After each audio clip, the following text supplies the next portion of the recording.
Êxodo, capítulo 17, vamos ler até o versículo número 7. Diz assim a palavra de Deus: Tendo partido toda a congregação dos filhos de Israel do deserto de Sim, fazendo suas paradas segundo o mandamento do Senhor, acamparam-se em Refidim, e não havia ali água para o povo beber. Contendeu, pois, o povo com Moisés e disse: Dá-nos água para beber. Respondeu-lhes Moisés: Por que contendeis comigo? Por que tentais ao Senhor? Tendo aí o povo sede de água, murmurou contra Moisés e disse: Por que nos fizeste subir do Egito para nos matares de sede, a nós, a nossos filhos e aos nossos rebanhos? Então clamou Moisés ao Senhor: Que farei a este povo? Só lhe resta apedrejar-me. Respondeu o Senhor a Moisés: Passa diante do povo e toma contigo alguns dos anciãos de Israel.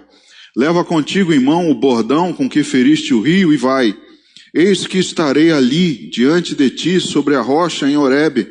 Ferirás a rocha e dela sairá água, e o povo beberá. Moisés assim o fez na presença dos anciãos de Israel. E chamou o nome daquele lugar Massá e Meribá, por causa da contenda dos filhos de Israel, e porque tentaram ao Senhor, dizendo: Está o Senhor no meio de nós ou não? Amém.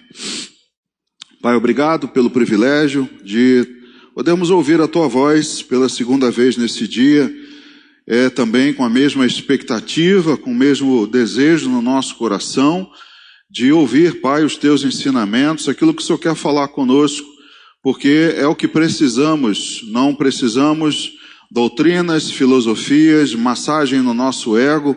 Nós precisamos da Tua voz, a voz que nos dá a direção certeira daquilo que precisamos. Por isso, ó Pai, rogamos que o Teu Espírito Santo ministre nessa noite, encontre corações, ouvidos, mentes abertas, para que possamos ouvir a Tua voz e colocá-la em prática. Joga por terra, meu Deus, as distrações, os impedimentos, e usa a minha vida com graça, misericórdia, para que eu possa ser o Teu instrumento, Pai, nessa noite. Assim, nós oramos e Te agradecemos em nome de Jesus. Amém. Pode sentar, irmão. Queridos, nós vimos aqui, que Deus, nesse momento, já havia tirado o seu povo lá do Egito. Se você olhar um pouquinho antes aí no livro de Êxodo, você vai ver que no capítulo 14 é onde aparece, a abertura do Mar Vermelho, onde Deus mata os egípcios, e o povo então, a partir dali, começa a sua caminhada. E uma caminhada pelo deserto. O deserto é um lugar difícil, um lugar árido, quente. A gente tem visto durante esses dias o calor que tem feito, Imagina andar debaixo de um sol como esse, num lugar onde nem sombra tem direito, Então, não é uma coisa fácil. Como também conduzir, ser o líder desse povo nesse lugar difícil também é uma dureza, irmãos? Ou tarefa dura, você liderar um povo numa condição inóspita.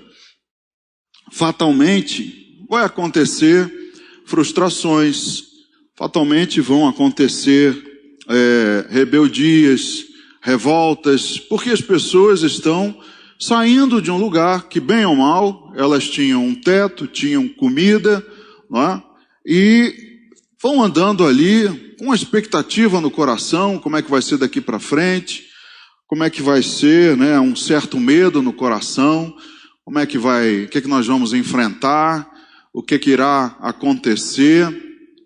Nesses momentos parece que a gente não lembra daquilo que Deus já fez.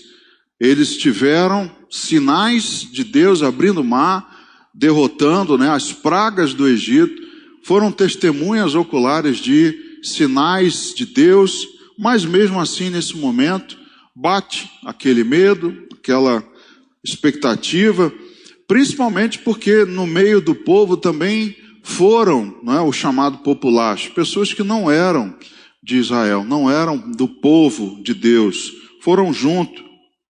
E, olhando para o trabalho de Moisés, da liderança desse povo, vocês sabem que mais à frente a murmuração vai voltar a acontecer, né? O povo vai voltar a reclamar, vai reclamar porque Moisés estava demorando no Monte Sinai, vai reclamar porque não tinham carne para comer, vai reclamar porque lá na ocasião em que foram os espias, eles também viram e olharam lá as condições contrárias e aí reclamaram também. Enfim, um povo que é reclamão por natureza. Mas eu te digo uma coisa sem sombra de dúvida, sem medo de errar. Nós também não somos fáceis de liderar. Olhando agora, né, para o aspecto do nosso dia a dia, você que trabalha com liderança, você que tem, né, por isso o curso do Roberto Inglês é útil, porque você tem que lidar com pessoas. No seu trabalho, talvez você tenha uma equipe, não sei, de vendedores, uma equipe de advogados, uma equipe de médicos, enfim, seja lá qual for a equipe que você tem, essa equipe é formada de pessoas diferentes, pessoas que também têm expectativas, também vão ter suas frustrações, vai ter o dia que a pessoa também não vai estar bem. Então, liderar, principalmente pessoas como nós, não é fácil. Olhando para a igreja, para o contexto espiritual, aquele que está na posição de líder, você que é líder de ministério, ou um pastor que é líder de todos, eu, sem sombra de dúvida, digo que não é coisa fácil. Não é algo que se diz assim, isso é moleza, isso aí a igreja se toca sozinha. Não é assim, irmãos. Não é algo que você vai fazer com o pé nas costas. Existe um peso, um fardo. Então também não é fácil de liderar pessoas como nós. É fácil a gente criticar o povo de Israel naquela situação, mas coloque no lugar deles também e você vai ver como talvez naquela ocasião você reclamasse. Você talvez até fosse um dos principais a reclamar, né? Ainda mais a nossa geração hoje reclama de tudo. Então, queridos, uma caminhada difícil, caminhar no deserto e um povo complicado. Tudo isso forma um barril de pólvora pronto para explodir. Algo vai explodir a qualquer momento. É como se você estivesse andando, né, com um balde de nitroglicerina. Você vai andando com as mãos tremendo já, porque você sabe que qualquer solavanco aquilo vai explodir. Então, esse era o contexto de Moisés e do povo, e talvez de muitos de nós aqui. Talvez estejamos também nessa caminhada difícil, com um povo complicado. Irmãos, liderar pessoas não é fácil. Talvez seja o pior trabalho, ou o trabalho mais difícil, não é? Mais custoso. Eu sou engenheiro mecânico e lidar com máquina é uma beleza. Máquina deu sinal, quebrou, você vai para ela, abre, troca, ela volta a funcionar assim, lisa, sem nenhum barulho, é uma maravilha. Agora o ser humano, irmãos, o ser humano não está bem, você tem que conversar com ele, aí ele te diz o que é que está de errado, você tenta dar, aí o cara não se satisfaz, e quer outra coisa. Olha, é muito complicado, é muito difícil lidar com pessoas, liderar é difícil. Então, eles estão caminhando, saíram lá do Egito, e diante de todo esse cenário, o que a gente deseja num momento desse? Olha, vamos fazer uma pausa. Não é como é bom quando você vê o seu time lá, não está legal, o time está ruim, o outro está crescendo, você faz assim para o cara, aí para. Dá uma parada, chama todo mundo, aí o pessoal vai, bebe uma água, né? Troca uma ideia, fala uma coisa para o outro. As pessoas nesse momento, nessas ocasiões, elas querem uma pausa. Todos nós, como seria bom, não é? Como é bom você estar no meio de um problema e o que você quer? Eu quero uma pausa. Vamos fazer uma parada? Vamos tomar um café? Vamos descansar 5 minutos, 10 minutos? Vamos deixar para amanhã? Essa pausa, irmãos, é sempre bem-vinda. E eles estavam ansiosos por isso. Eles estavam caminhando no deserto e eles queriam chegar em Refidim, porque Refidim era um lugar para descansar. A finalidade dele é essa, é Refidim, é a pausa, é o break. Vamos fazer aí um coffee break. Vamos parar? Espera aí, a gente já está chegando em Refidim. Quando a gente chegar lá, vocês vão descansar, vocês vão beber água, vocês vão se refastelar, vocês vão recuperar as energias, vai ser uma maravilha. Olha a expectativa aí. É isso que Refidim estava representando. É o que os árabes chamam de Wadi Refaid.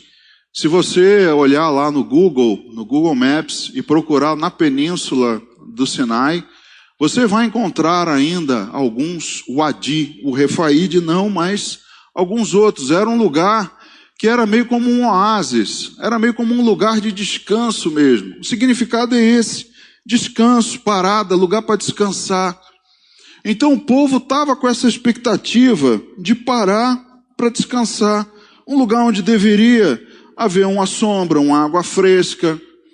O problema, irmãos, é quando o Refidim não nos atende. Você já esteve em viagem? Isso acontece muito com esposa e marido, né? O marido leva a esposa para viajar, aí ele reserva o hotel. Aí ela pergunta, o hotel é legal? Aí ele, não, é bom, pô, é joia. Aí chega lá no hotel, é um muquifo horroroso, um fedor de mofo, roupa suja. Aí a mulher já fica estressada, né? Já começa, o marido já perde os seus pontos, né? Porque estava ali naquela expectativa, eu queria chegar ali, mas me frustrei, caramba. Estou estressado, estou nessa caminhada difícil, estou cheio de problema, estou liderando um povo problemático. Pô, estou de férias, aí eu chego no lugar, o lugar é uma porcaria. Ah, não, aí não dá para controlar, aí não dá para segurar, irmãos. Então, é o que acontece com o povo nesse momento aqui. Quando o Refidim não atende a sua expectativa, irmão, o que você faz? Seja sincero consigo mesmo. Mas, olhando para o contexto, quem foi que tirou eles do Egito? Deus. Quem foi que levou eles até ali? Deus. Então, se ele não está atendendo a minha expectativa, ok, mas existe outra coisa por trás. Então, esse lugar em que Deus levou o seu povo para descansar, vamos dizer assim, tem muito a nos ensinar. Porque o primeiro ponto é que, como nós vimos aqui, quem mandou que eles parassem ali? Foi Deus. Verso 1 diz, tendo partido toda a congregação dos filhos de Israel do deserto de Sim, fazendo suas paradas, segundo quem? O mandamento do Senhor. Eles andavam e Deus falava assim, para aqui. Aí eles paravam, montavam as tendas, né, se organizavam, beleza. Deus chegava a tal dia e falava, levanta, vamos andar. Aí eles levantavam, recolhiam tudo, começavam a andar. Qual é a próxima parada? Não sei, onde Deus mandar. Onde Deus falar, é aqui que você vai parar. Aí eles paravam, desmontavam tudo, descansavam. Então eles estavam fazendo essa caminhada, mas havia um acampamento, um mandamento do Senhor. E aí eles acamparam-se em Refidim. O que acontece em Refidim? Não havia ali água para o povo beber. Olha a frustração aí, irmãos. Caramba, eu estava esperando pelo descanso. Eu estava esperando doido, já estava sonhando com aquela Coca-Cola gelada descendo pela minha garganta. E eu chego ali, pô, só tem, sei lá, mate, Guaraná em pó, aquela porcaria que ninguém quer, Guaravita, só tem Guaravita, pô, que droga. Então, o que eles não perceberam é que o povo partia e parava quando Deus mandava. Então, em primeiro lugar, havia alguém comandando aquilo ali. E se você olhar lá em Êxodo, um pouquinho antes, no capítulo 13, do versículo 20 ao 22, Êxodo capítulo 13, do verso 20 ao 22, diz assim: tendo, pois, partido de Sucote, acamparam-se em Etã, à entrada do deserto. O Senhor ia adiante deles durante o dia, numa coluna de nuvem, para os guiar pelo caminho, durante a noite, numa coluna de fogo, para os alumiar, a fim de que caminhassem de dia e de noite. Nunca se apartou do povo a coluna de nuvem durante o dia, nem a coluna de fogo durante a noite. Agora vai lá no capítulo 40 de Êxodo, capítulo 40, do 36 ao 38 agora. Êxodo capítulo 40, do 36 ao 38. Quando a nuvem se levantava de sobre o tabernáculo, os filhos de Israel caminhavam avante em todas as suas jornadas. Se a nuvem, porém, não se levantava, não caminhavam, até o dia em que ela se levantava. De dia a nuvem do Senhor repousava sobre o tabernáculo, e de noite havia fogo nela, à vista de toda a casa de Israel em todas as suas jornadas. Então tinha alguém conduzindo, tinha alguém iluminando, tinha alguém guardando. Qual era o sinal que a gente tinha para parar? A nuvem parou? Vamos parar aqui. Ah, mas aqui não tem água. Não me interessa, a nuvem parou aqui, cara. É aqui que eu tenho que parar. A nuvem levantou, pô, mas aqui tinha água pra caramba. Não me interessa, a nuvem está andando, vamos embora. Então havia Deus controlando as suas partidas e paradas. Agora a pergunta: nós entregamos o nosso caminho a Deus porque confiamos nele? O que diz o Salmo 37:5? Entrega o teu caminho ao Senhor. Que mais? Confia nele e o mais ele fará. Então o povo estava ali, pô, chegou aqui em Refidim, cara, mas não tem água, vamos continuar andando. Devem ter pensado isso. Por que nós não paramos lá atrás? Ou por que a gente saiu de lá, que lá tinha água? Olha, mas eu entreguei o meu caminho ao Senhor. Eu confio nele, então vou ter que deixar ele fazer.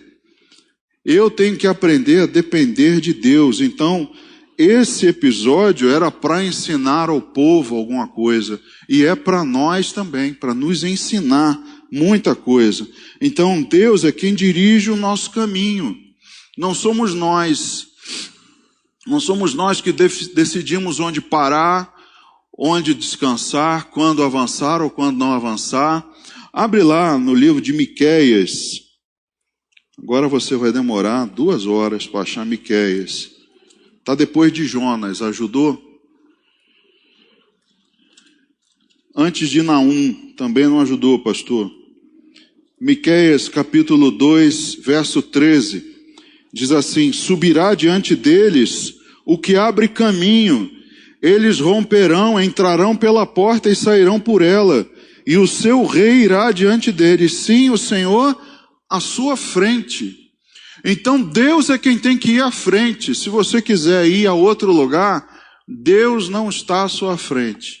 Porque o versículo diz: subirá diante deles o que abre caminho. Quem abre o seu caminho, irmão? É você mesmo? Ou é Deus? Porque eles, naquele momento, já deveriam perceber. Deus é quem está abrindo o caminho para a gente. Deveria, né, vir à memória e falar assim: peraí, cara, você viu o que ele fez lá no Mar Vermelho? Ele abriu o mar, cara, para a gente passar. Então por que agora eu estou aqui reclamando? Porque ele me trouxe para cá. Jeremias 42, verso 3. Ele diz assim: a fim de que o Senhor, teu Deus, nos mostre o caminho por onde havemos de andar e aquilo que havemos de fazer. Então é Deus quem nos mostra onde devemos andar e aquilo que devemos fazer. Em primeiro lugar, estou num lugar onde minha frustração foi grande, eu tinha uma expectativa enorme, mas me frustrei. Primeira coisa que eu tenho que perceber: Deus é quem me trouxe aqui. Ele é quem está abrindo o caminho para mim. Ele é quem está indo adiante para mim. Ele é quem está me iluminando de noite e me guardando durante o dia. Então, eu vou ficar aqui. E quando Deus nos leva é um lugar de descanso, é para nós dependermos dele. Não é? Muitas vezes não é um caminho, um lugar que vá ser o meu caminho dos sonhos, ou o lugar dos sonhos que eu imaginava. Às vezes a gente sonha, a gente idealiza, não é?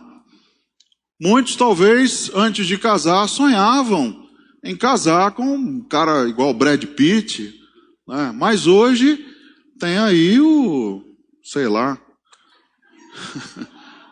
esqueci, eu ia usar o nome de um cara aí, mas me esqueci. Tem um Mazzaropi do teu lado aí, pronto. Tem um cara assim que não é, mas a gente fica idealizando, né, a coisa. Não, porque eu queria um negócio assim, eu imaginava assim. Tudo bem, mas ele te leva a um lugar para você depender dele. Pode não parecer, a bênção pode não parecer como aquilo que você idealizou, aquilo que você sonhou, aquele pacote embrulhadinho, aquele lacinho bonitinho. Irmão, pode estar embrulhado num papel de jornal, mas se o que está ali dentro é a bênção de Deus, amém. Não adianta ficar frustrado, poxa, mas o envelope está tão feio. Irmão, isso é o de menos. O importante é o que está ali dentro. Então, se nós formos andar pelos nossos caminhos, onde nós vamos parar? No precipício. Se não for Deus abrindo o seu caminho, iluminando o seu caminho, te guardando, dizendo onde você vai parar, dizendo para onde você vai. Se você quiser ir por sua conta e risco, você vai para o precipício. É para onde a humanidade está caminhando a passos largos. Então, Deus às vezes nos leva a lugares que não são o nosso sonho. Como Davi diz, né? Ainda que eu ande pelo vale da sombra da morte. Não é desejo, né, da ovelha andar pelo vale da sombra da morte. Mas ele diz no Salmo, mas o teu bordão e o teu cajado me consolam. Olha, eu não queria estar ali, mas eu sei que o Senhor está comigo. Eu sei que o Senhor está aqui. Eu sei que o Senhor está me guardando. Eu sei que eu estou aqui por sua causa. Então a primeira coisa que nós temos que perceber que faltou àquele povo é que Deus foi quem mandou eles pararem ali. Deus quem mandou eles irem até ali. E apesar da condução de Deus, o povo murmurou, porque ele se decepcionara. Irmãos, caminhar pelo deserto e ficar cansado é normal. Você ter o seu trabalho desgastante, você andar no dia a dia, você, né, ter as suas tarefas, e você ficar cansado, é normal. A frustração até pode acontecer, acontece sim, também me frustro. Mas o que não pode acontecer é a murmuração. O problema do povo não foi ter chegado em Refidim e ter ficado frustrado por não ter encontrado água, porque Refidim não era aquilo que eles imaginavam. O problema não foi esse, o problema foi a murmuração.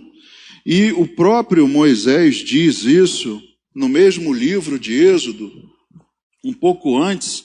Ele diz que o povo está reclamando não contra eles, mas contra Deus. Olha, por que vocês estão murmurando? Vocês não estão murmurando para mim. Vocês estão murmurando contra Deus. O que foi que eu fiz? Que culpa tenho eu se eu trouxe vocês até aqui e aqui não tem água? É como um guia que leva vocês, né? Leva vocês para uma praia bonita, linda, exclusiva. Aí chega lá, está chovendo. Aí você vai e quer matar o guia. Eu quero falar assim, pô, peraí, cara, eu tenho culpa de quê? Eu não tenho culpa disso, você não está reclamando comigo, você está reclamando com quem mandou a chuva, cara. Então Moisés está falando isso para o povo, vocês não estão murmurando, vocês não estão se voltando contra mim, vocês estão se voltando contra o Senhor. E qual é a consequência da murmuração, irmãos? 1 Coríntios capítulo 10, verso 10, o apóstolo Paulo diz a respeito da murmuração do povo. O que aconteceu do povo, né? Quando eles, pelo relatório dos espias, eles pereceram. Por causa da murmuração, o povo pereceu. Então Deus não suporta murmuração. Abre lá para a gente ver 2 exemplos. Na carta de Tiago, no capítulo 5, no versículo 9. Tiago 5, 9. Irmãos, não vos queixeis uns dos outros, para não serdes julgados. Eis que o juiz está às portas. Irmão, não se queixe um com o outro, porque o juiz, Jesus, está às portas, ele está voltando. Deus não tolera, não suporta murmuração. Filipenses, capítulo 2. Veja só como Deus trata a murmuração. Filipenses 2, versículo 14 e 15. O que ele diz? Fazei tudo sem murmurações nem contendas. Olha só a palavra de Deus para nós. Faça tudo sem reclamar, sem contender, para que vos torneis irrepreensíveis e sinceros, filhos de Deus inculpáveis, no meio de uma geração pervertida e corrupta, na qual resplandeceis como luzeiros no mundo. Por que eu não posso murmurar nem arrumar problema? Porque eu preciso me tornar irrepreensível. Eu preciso me santificar. Eu preciso dar o testemunho de um filho de Deus que não tem culpa, que ninguém pode levantar, que não tem dolo. Então Deus não tolera murmuração. O problema deles foi esse. Frustrou, está cansado? É completamente normal, é compreensível. O problema de Deus com esse povo não foi isso. O problema é a murmuração. O problema é de um povo que não entregou o seu caminho a Ele de coração. Então, queridos, o homem, quando chega nessa situação, ele quer imediatamente arrumar um culpado. Foram em cima de Moisés, eles vão em cima de Deus, vão em cima de quem estiver perto, porque o ser humano, quando está frustrado, não é? Quando está irritado, quando as coisas não saem como ele queria, ele quer logo arrumar um culpado e crucificar, para aplacar a sua ira. Não, tem que arrumar um culpado. Não é assim não, pelo amor de Deus. Quem é? Chama o gerente. Quero logo arrumar um culpado. Vou crucificar alguém. Não é? Então, a primeira reação humana é querer arrumar um culpado. E foi isso que o povo fez quando chegaram ali e viram que não havia água. Eles se revoltam contra Moisés, diz aqui no versículo 2 ao 4, né? Contendeu, pois, o povo com Moisés e disse-nos: dá-nos água para beber. Respondeu-lhes Moisés: por que contendeis comigo? Porque tentais ao Senhor. Tendo aí o povo sede de água, murmurou contra Moisés e disse: por que nos fizeste subir do Egito para nos matares de sede, a nós, a nossos filhos e aos nossos rebanhos? Então clamou Moisés ao Senhor: que farei a este povo? Só lhe resta apedrejar-me. Eles querem um culpado para tacar pedra. Eu quero um culpado para crucificar. Chegaram ali e foram logo em cima de Moisés. Mas eu falei: o que eu tenho culpa? O que eu posso fazer se está em época de seca? O que eu posso fazer se não tem água? O que eu posso fazer, gente? Então, a contenda, o problema, não é contra eles. Contra ele, Moisés, é contra Deus. Então, queridos, Deus quer mostrar para a gente que Ele quer quebrar os nossos paradigmas. Ele quer fazer isso conosco, Ele quer nos chocar. Ele quer que você caminhe, que você ande bem cansado, que você chegue naquele lugar que você tem a expectativa e não seja como você espera. Para quê? Para você ser testado. Porque você entregou o seu caminho ao Senhor. Você confiou nele. Então, mais Ele vai fazer.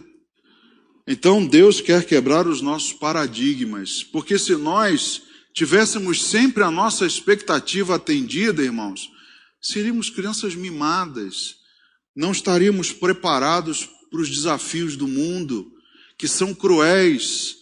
Então, Deus adora quebrar nosso paradigma. Ele adora chocar você. Então, vira e mexe. Você vai se deparar com uma situação em que não é exatamente como você queria, mas aprenda nesse momento. Eu sei que Deus está no controle. Eu dependo de Deus. É Deus quem está conduzindo, é Deus quem está na direção. Então, murmuração é tentar ao Senhor. E ao Senhor ninguém tenta. Vai lá no Salmo número 78. Salmo 78, dos versículos 18 ao 22. Salmo 78, do 18 ao 22. Tentaram a Deus no seu coração, pedindo alimento que lhes fosse do gosto. Falaram contra Deus, dizendo: pode acaso Deus preparar-nos mesa no deserto? Com efeito, feriu ele a rocha, e dela manaram águas, transbordaram caudais. Pode ele dar-nos pão também, ou fornecer carne para o seu povo? Ouvindo isto, o Senhor ficou indignado. Acendeu-se fogo contra Jacó, e também se levantou o seu furor contra Israel, porque não creram em Deus, nem confiaram na sua salvação. Quem crê em Deus, confia em Deus, chegou no lugar em que Refidim não é como eu queria, não tem aquilo que eu imaginava, Deus proverá. Deus vai dar. Não sei como, mas Deus vai suprir. Deus vai dar um jeito, porque eu confio nele.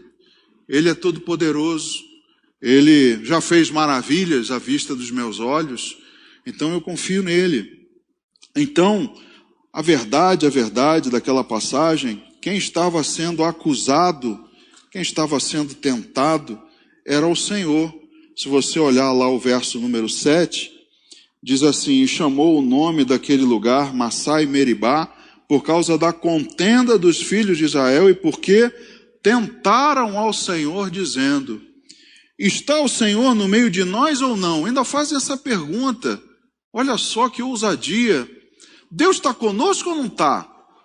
Olha a tentação, olha o problema, a contenda, a murmuração, o desafio, a ousadia contra Deus, que os tirou do Egito e colocou eles ali. Então, irmãos, Deus está nos mostrando e quis mostrar a esse povo, mas nós não precisamos passar por isso também, porque temos aqui o ensinamento. Se Refidim não for do jeito que eu queria, Deus proverá. Deus está no meio de nós. Deus vai dar um jeito. Então, Deus finalmente prova que estava no meio deles. Versos 5 e 6. Respondeu o Senhor a Moisés: passa diante do povo e toma contigo alguns dos anciãos de Israel, leva contigo em mão o bordão com que feriste o rio e vai. Eis que estarei ali diante de ti, sobre a rocha em Horebe. Ferirás a rocha e dela sairá água, e o povo beberá. Moisés assim o fez na presença dos anciãos de Israel. Isso é depender de Deus. Cheguei aqui, não tem água. Olha, Deus vai dar um jeito. A água vai aparecer, não sei como, mas vai dar um jeito. E Deus deu um jeito. E disse assim: eles vão saber que eu estou aqui. Estarei adiante de vocês. Eu estarei ali, na rocha em Horebe. E você vai ferir a rocha e ela vai sair água. Então, irmãos, é um ensinamento precioso. Cuidado quando as coisas não saírem como você previa. Cuidado quando você, no seu momento de cansaço, no seu momento extremo, de insatisfação, de irritação, você tem lá no seu pensamento, no seu plano, a idealização do final. Se o final não for como você queria, lembre-se, Deus está no controle. Às vezes a gente não se frustra quando assiste um filme, aí vê um final e você, não gostei, e você invalida o filme todo, O final foi uma porcaria, não gostei. Pois é, com Deus isso pode acontecer também. O final não ser como você queria. Qual a diferença? Não vou reclamar. Não vou murmurar, porque Deus está no controle. Então o ser carnal murmura contra cada circunstância, contra cada pessoa. O homem que quer reclamar, como os que estavam ali, ele quer ver um culpado na frente, quer crucificar, voar no pescoço. Esse é o homem carnal, mas o homem espiritual, o que faz? Recorre a Deus. Vamos recorrer a Deus? Olha, Refidim chegou aqui, olha, não tem água. O que nós vamos fazer? Vamos recorrer a Deus. Vamos clamar a Ele, porque foi Ele quem mandou a gente parar aqui. E Ele vai dar um jeito. Ele vai providenciar. Vai lá no Salmo número 25. Salmo número 25, no versículo 8 ao 10. Salmo 25, 8 e 10. Bom e reto é o Senhor, por isso aponta o caminho aos pecadores. Guia os humildes na justiça, ensina aos mansos o seu caminho. Todas as veredas do Senhor são misericórdia e verdade. Para quem? Para os que guardam a sua aliança e os seus testemunhos. Então Deus guia os humildes na justiça, ensina o caminho. E todas as veredas são verdade e misericórdia. Para quem? Para quem guarda a aliança, para quem confia em Deus, para esses é quem Deus se revela. No Salmo número 30, do versículo 1 ao 4, diz assim: eu te exaltarei, ó Senhor, porque tu me livraste e não permitiste que os meus inimigos se regozijassem contra mim. Senhor meu Deus, clamei a ti por socorro e tu me saraste. Senhor da cova, fizeste subir a minha alma, preservaste minha vida para que não descesse à sepultura. Salmodiai ao Senhor, vós que sois seus santos, e dai graças ao seu santo nome. Então, quando estiverem os inimigos prontos para jogarem você na cova, prontos para zombarem de você, prontos para tripudiarem da sua pessoa, lembre-se que Deus está ali e Ele é quem nos livra. Nós clamamos a Ele por socorro e Ele faz subir a nossa alma. Foi o que Moisés fez. Senhor, só me falta apedrejarem aqui. Senhor, eu vou morrer aqui. O senhor não está vendo aí a revolta do povo? Olha aí o que aconteceu. Esse salmo serve para Moisés também. Moisés leria esse salmo aqui e fala assim: caramba, eu vivi aquilo lá em Massai Meribá. Porque eu clamei ao Senhor por socorro e o Senhor me sarou. O Senhor deu água para aquele povo lá. Porque eu confio no Senhor. Eu não sei como Ele vai fazer. Não é assim que a gente louva de vez em quando? Eu não sei como Deus irá fazer, mas eu sei que vai ser perfeito. Então nós temos que nos lembrar disso. Então o homem espiritual entende que há um propósito em todas as coisas. Ele sabe que Deus levou ali por causa de algo, porque eu preciso reconhecer a mão de Deus me guiando. Não é do jeito que eu queria, mas espera aí, Deus está me guiando. Então, é o que a gente leu no Salmo 7. É a resposta para a pergunta do povo: o Senhor está no meio de nós ou não? Está sim. A resposta é, a prova é: vou ferir a rocha aqui, vai sair água. E vocês vão beber até não aguentar mais. Porque vocês precisam entender que Deus é Deus. Deus é quem supre, Deus é quem guarda, Deus é quem orienta, Deus é quem dirige. Então eu preciso reconhecer a mão de Deus me guiando. Por isso que Ele quebra o nosso paradigma. É para você ver a mão dEle te conduzindo. Ô Senhor, o Senhor me botou nesse deserto aqui, lugar ruim. Eu estava esperando algo bem melhor. A minha visão era uma maravilha. O Senhor me trouxe para cá. Eu trouxe você para cá para que você veja a minha mão te conduzindo. Esse é o objetivo. Então Ele quer nos mostrar coisas grandes, desde que dependamos dEle. Se o povo tivesse a dependência, Deus mostraria esse evento da água de uma maneira muito mais tremenda. Eles teriam uma outra visão, veriam o episódio de um outro foco. mas foi debaixo de murmuração, debaixo de reclamação. Então Deus quer te mostrar coisas grandes, sim, mas você tem que aprender a depender dele. E isso quando as coisas não são como você queria. Jesus disse algo muito singelo a respeito da dependência de Deus, que está lá no Evangelho de Lucas, uma passagem que você conhece muito bem.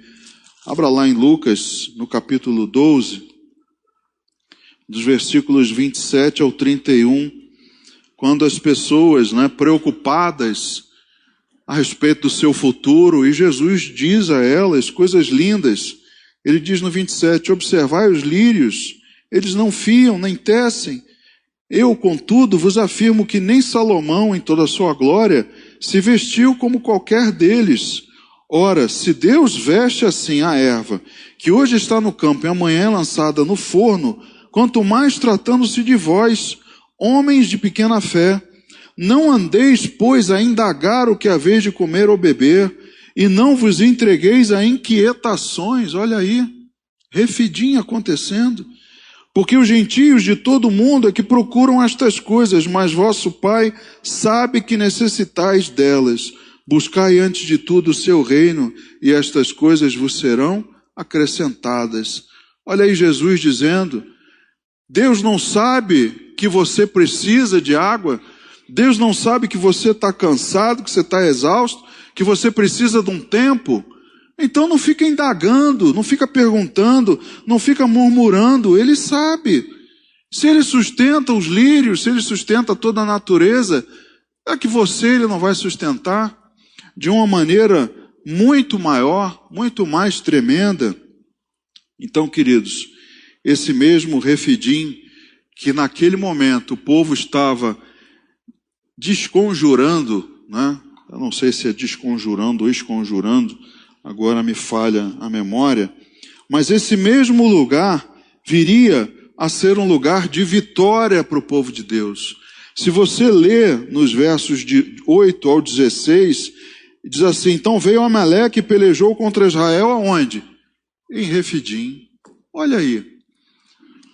O que é a lição? Depois você lê todo o relato. Qual é a lição? Esse lugar que você tanto desconjurou, tanto reclamou, tanto murmurou, porque não era o que você imaginava, é nesse lugar que Deus vai te dar a vitória.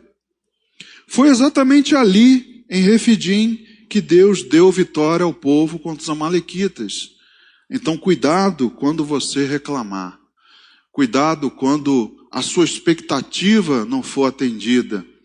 Cuidado, porque esse lugar em que você está cuspindo, como diz o ditado, cuspir no prato, é ali onde Deus quer te dar a vitória. E só a gente, mais ninguém, só a gente pode colocar tudo a perder, pode estragar tudo, se a gente não olhar para Refidim como deveríamos olhar. Então, cabe a mim e a você a decisão de como vamos olhar esse vale. Amém? Que Deus te abençoe. Vamos ficar de pé, vamos orar.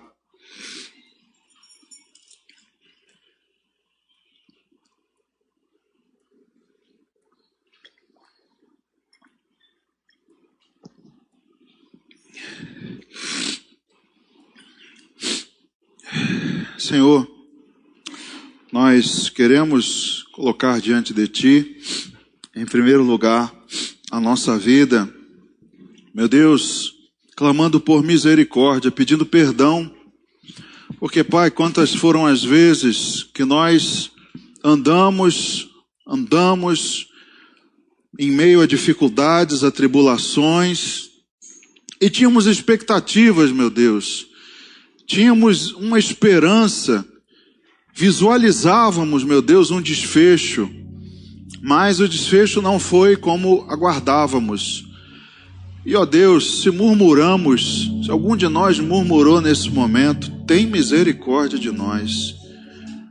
Perdoa, Deus, a nossa falha. Se algum de nós está passando por isso nesse momento, que de tão cansado que estava ansioso por uma pausa para recuperar o fôlego, mas o fôlego ainda foi mais cansativo, foi frustrante, Meu Deus, se houve murmuração, tem misericórdia.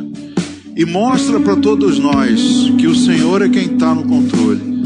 Que o Senhor é quem nos conduz a esse lugar. Que o Senhor é quem nos mostra que não é como queremos, não é a nossa vontade, mas é como o Senhor quer. Nós louvamos aqui no início que os seus caminhos são mais altos do que os nossos, que os seus sonhos são mais altos do que os nossos. Mas quando o nosso sonho não acontece, reclamamos. Ora, meu Deus, precisamos nos lembrar de quem é o Senhor, daquilo que o Senhor tem guardado para nós, de que coisas grandes o Senhor vai nos revelar. Se não é do jeito que queríamos, paciência. Precisamos confiar em Ti, clamar ao Senhor para que o Senhor venha em nosso socorro, nos mostrar que dependemos de Ti e que nesse lugar, meu Deus, é onde teremos vitória. Então fala conosco, meu Deus, nos ensina e tem misericórdia de nós. Perdoa-nos, Pai, pelas nossas murmurações e contendas. Tem misericórdia de nós. Essa é a nossa oração e que fazemos em nome de Jesus. Amém.